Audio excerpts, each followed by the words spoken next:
আসসালামু আলাইকুম, সবাইকে শুভেচ্ছা জানিয়ে শুরু করছি। আমি ইঞ্জিনিয়ার জসিমউদ্দিন।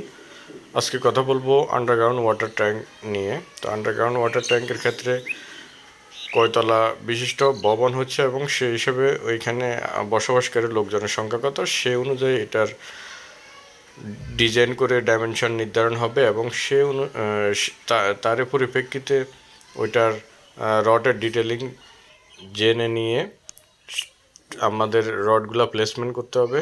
রডগুলা প্লেসমেন্ট করার পরে বটম স্ল্যাবের থিকনেস ঠিক আছে কিনা, ক্লিয়ার কাভার ঠিক আছে কিনা এবং রডের ডায়া ঠিক আছে কিনা সেগুলো আমরা লক্ষ্য করব।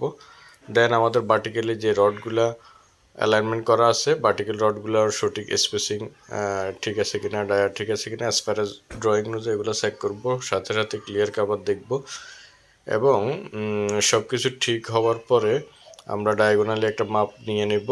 হাইট, কাস্টিংয়ের আগে হাইট নির্ধারণ করব, লেভেল নির্ধারণ করব এবং সর্বোপরি ওয়াটারপ্রুফিং যে অ্যাডমিক্সার সেটা ব্যবহার করে কোথাও যাতে লিকেজ না থাকে সেদিকে লক্ষ্য রেখে সব কিছু ঠিকঠাক করে আমাদের সঠিক রেশিও মেনটেন করে কাস্টিং করতে হবে।